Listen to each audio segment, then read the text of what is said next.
সরকার ছিল সেই আমলে আমরা দেখেছি অভিনয় শিল্পী যারা ছিল অভিনয় সত্তা থেকে বের হয়ে চাটুকারিতা সত্তায় তারা প্রবেশ করেছে, অভিনয় শিল্পটাকে বাদ দিয়ে। কারা এটা কারা? অনেক অভিনয় শিল্পীকে দেখেছি যে সরকারের গুণগান গেতে। নাম বলেন। যেমন আলো আসবে গ্রুপে যারা ছিল, নাম বলেন।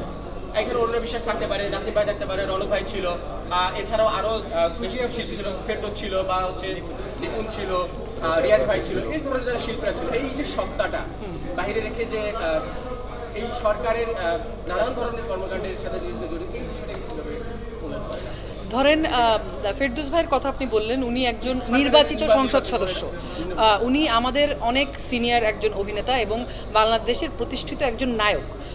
উনি রাজনীতিবিদ। ওনার পরিচয়ের আগে কিন্তু প্রথম ওনার পরিচয়, উনি একজন পাবলিক ফিগার, উনি একজন বাংলাদেশের মানুষের নায়ক বা সিনেমার নায়ক।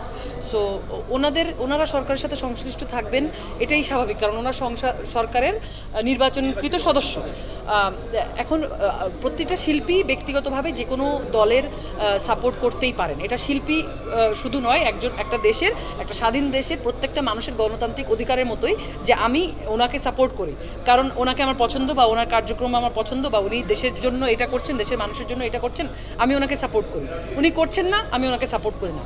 এখন ধরেন যেই মানুষটা বহুদিন ধরে একটা রাজনৈতিক দলের সাথে বা একটা রাজনৈতিক মতাদর্শের সাথে জড়িত, হুট করে এসেই তার একটা খারাপ দিক দেখে তারা ওইখান থেকে সরে আসবে কি আসবে না সেটা তাদের একান্তই ব্যক্তিগত সিদ্ধান্ত, কিন্তু সত্যকে সত্য, মিথ্যাকে মিথ্যা, আলোকে আলো এবং কালোকে কালো বলার শির দ্বারা আমাদের সবার থাকা উচিত। আমি শুধু এইটুকুই বলতে চাই। আপু একটা কথা বলবেন যে আমরা এই শিল্পীরা যারা ছিল, আপনি যদি দেখেন ভবিষ্যতে তাদের বিরুদ্ধে ব্যবস্থা নেওয়া হচ্ছে, শিল্পী হিসেবে সেটাকে কিভাবে দেখবেন?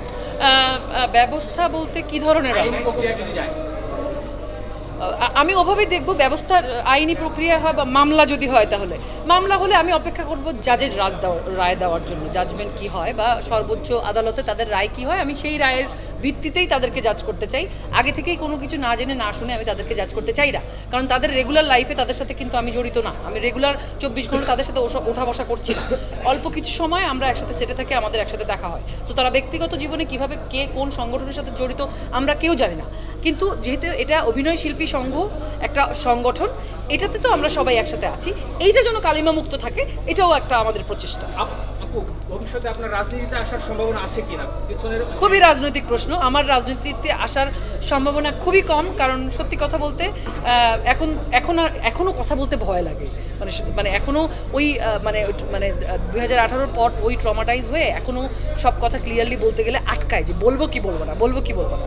তো রাজনৈতিক বাংলাদেশে মানে ধরেন ওই যে গঠনতন্ত্র, রাজনৈতিক গঠনতন্ত্র যাই হোক না কেন, এক ধরনের নিজস্ব নিজেরাই এক ধরনের ইনফ্রাস্ট্রাকচার নিজেদের সুবিধার জন্য আমরা তৈরি করে ফেলি। সো বাংলাদেশের পলিটিক্স আমরা সবাই করি। পলিটিক্স আসলে আমরা যে চিন্তা করতে জানে সেও পলিটিক্স করে, কিন্তু